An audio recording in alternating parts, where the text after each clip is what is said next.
Hey everyone, Django Fett here, Honey Nine Games, comics, TV shows, movies, and more, and this is a review for The Boy and the Heron. So, I'm back with another movie review, and here to talk about another Japanese movie, so two Japanese movies in a row that I've been seeing in theaters, and this is a special one because it's by Studio Ghibli. So this is their latest film, but what makes it even special is that it's written and directed by Hayao Miyazaki once again. And the last time he directed and wrote a movie was The Wind Rises, which is a good movie.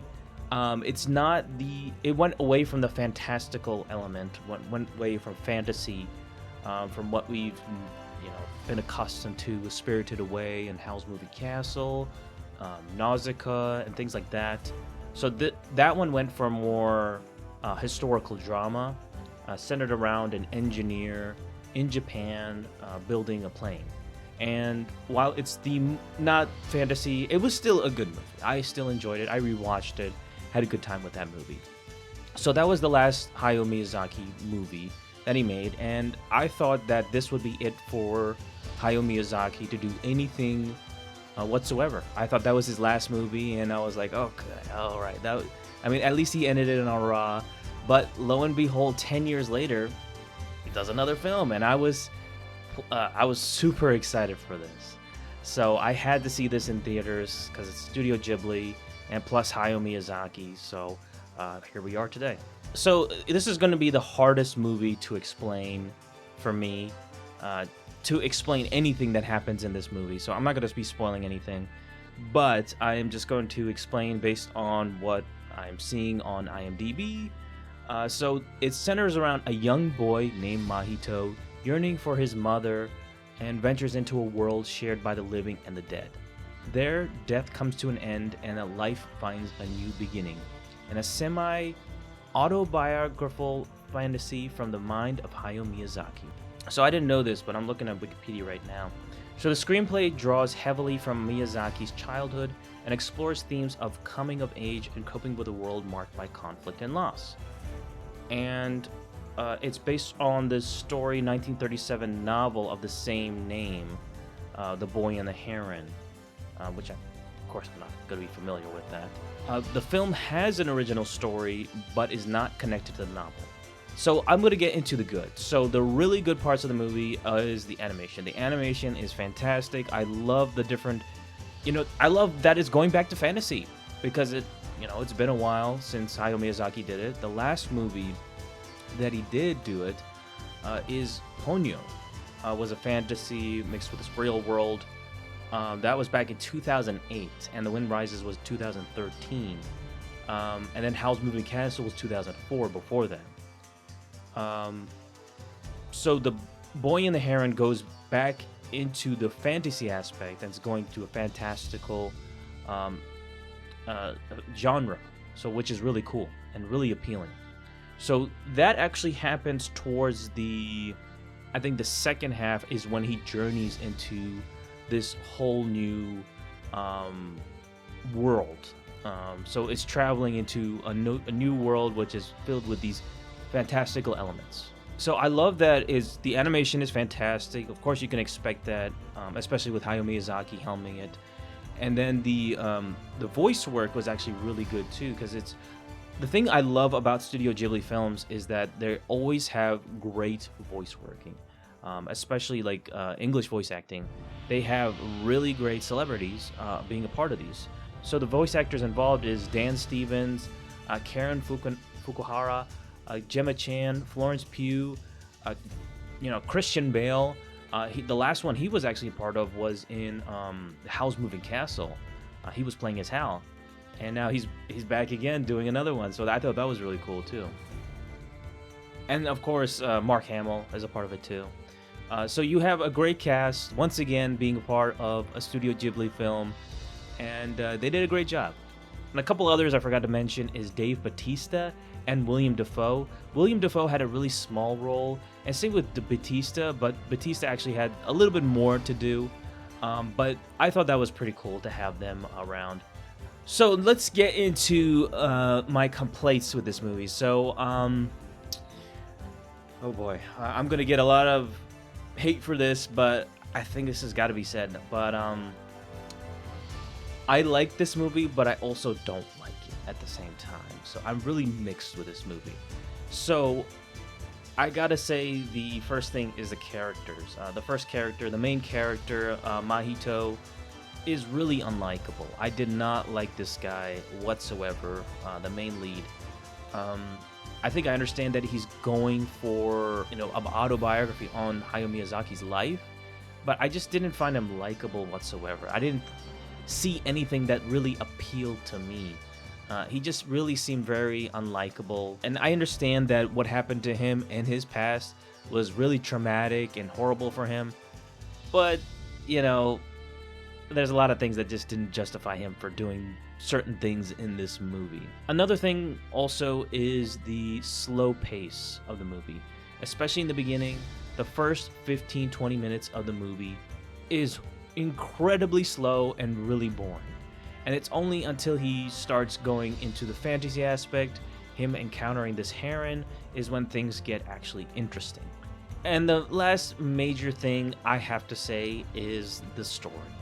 The story gets so nonsensical and crazy, and I'm actually surprised at the responses for this movie, because I actually did not like the story of how it became towards the second half, of how it became this just absolute mess, an incomprehensible mess. I could not understand what the fuck was going on, and this will require a second viewing to understand. But my problem is, it should not take multiple viewings to get and understand the story. It should just really take one viewing and easily and understand for every audience out there, and easy to comprehend. But this was the most, out of all the Studio Ghibli films, this was the most incomprehensible movie to understand for me personally. Another thing too is that of all the Studio Ghibli films, and especially Hayao Miyazaki in particular, his films that he's done, all of them are pretty understandable. You get the story, you understand what the hell is going on. And when it comes to the story department, this is the worst of any of Hayao Miyazaki films he's ever done. Period.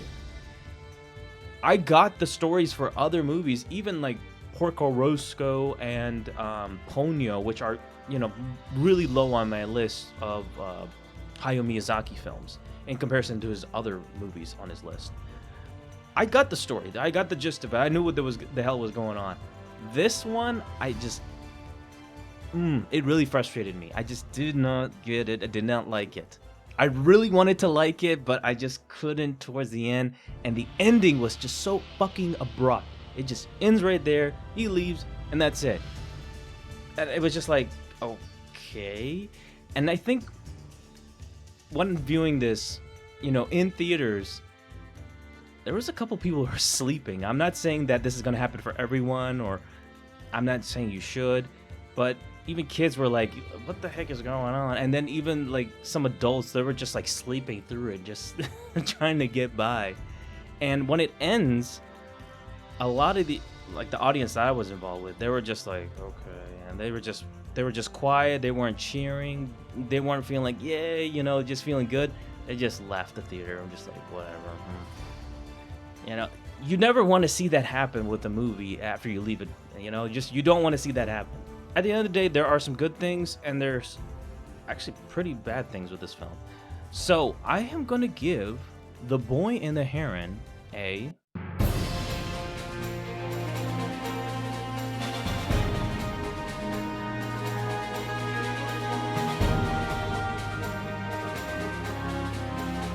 So I still think it's a good movie at the end of the day. I really do. There are just some major problems, and it's still not the worst, Studio Ghibli film out there.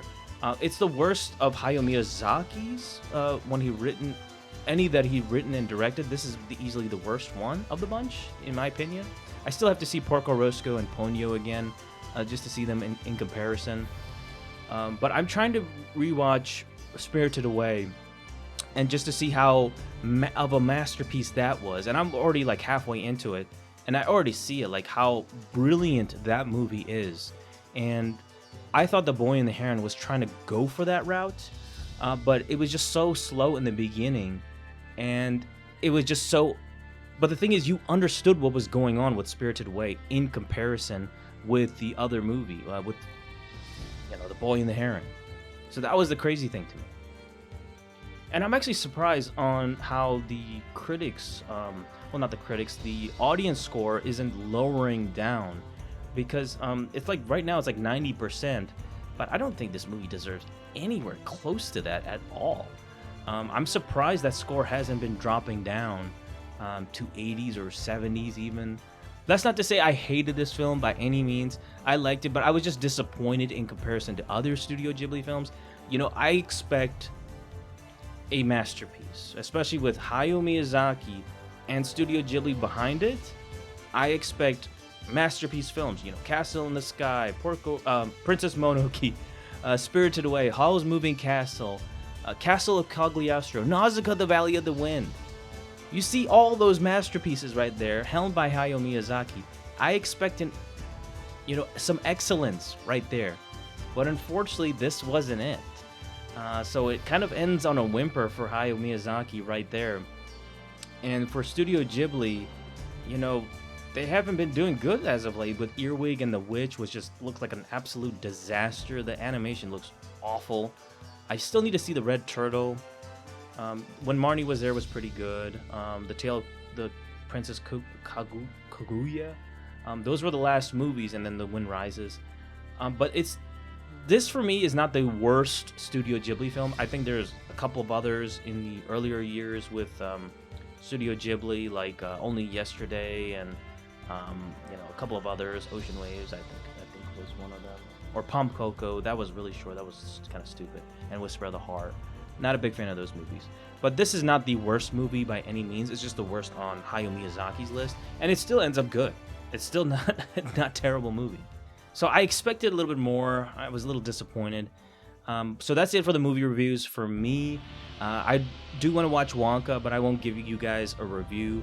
But if you guys are interested in another Studio Ghibli movie review out there, I've done pretty much all the ones that I've already done for like The Cat Returns, Spirited Away, and a bunch of others. So don't forget to please like this video, comment down below, let me know what you think of The Boy and the Heron. Did you not like it, like myself, or sort of liked it? Or did you really like it, you loved it? Let me know in the comment section, and subscribe to our channel, Django Fett, if you haven't already, and I'll see you, my fellow Mandalorian, brothers and sisters, next time. Ooh, yeah.